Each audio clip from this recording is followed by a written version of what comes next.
মাঠের বাইরে থাকবার জন্য অগ্নিবীণা ফুটবল একাদশ ভার্সেস বাঁধধারা ফুটবল একাদশের। পলাশদা, একটি কথা মনে পড়ে গেল। পাকিস্তানের কিংবদন্তি ক্রিকেটার ইমরান খান বলেছিলেন, দল যদি জিতে যায় নাম হয় দেশের, দল পরাজয় বরং দোষ হয় অধিনায়কের। ঠিক সে কাজের কাজটি করেছেন। শেষ সময়ে দলকে কিন্তু 1-0 গোলে এগিয়ে নিয়ে গেছেন ওই দুরান্ত অধিনায়ক রাজু।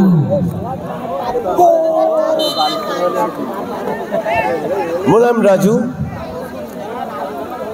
রহমতগঞ্জের হয়ে যিনি আন্ডার-18 খেলছেন এই মুহূর্তে, খোর্ধ বহুমুখী মাধ্যমিক বিদ্যালয়ের সাবেক ছাত্র, খোর্ধ ফুটবল একাডেমির খেলোয়াড় ছিলেন। দলীয় ক্যাপ্টেন হাবিব শেষ পর্যন্ত আবারও রাজু নিয়ন্ত্রণে বল। রাজু দুর্বার গতিতে ছুটছেন, ডি বক্সের ভিতরে ঢোকার চেষ্টা, স্লাইড ট্যাকল করলেন দুজনকে, তবে শ্যামল চৌধুরী তিনি কিন্তু পতাকা উত্তোলন করলেন।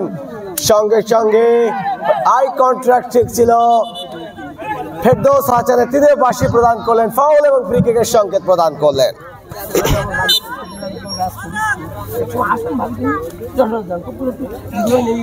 রাখালী ফুটবল একাদশের রাখালী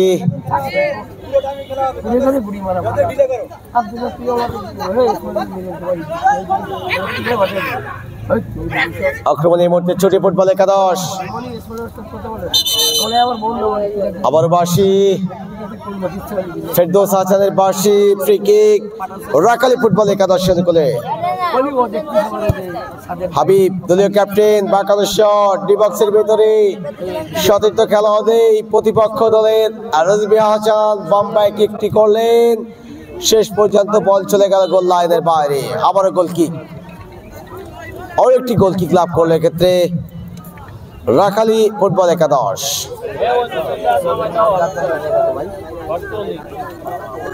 গোল কিক রনি স্টাপার ব্যাগের খেলোয়াড়, সম্ভবত তিনি কিকটি নেবেন।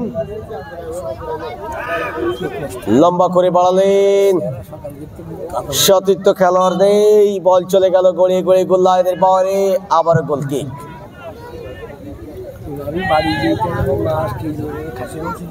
আবারও গোল কিক। 1-0 গোলে এগিয়ে মুহূর্তে ছুটি ফুটবল একাদশ। ছুটি ফুটবল একাদশ 1, পক্ষান্তরে রাখালী ফুটবল একাদশ 0।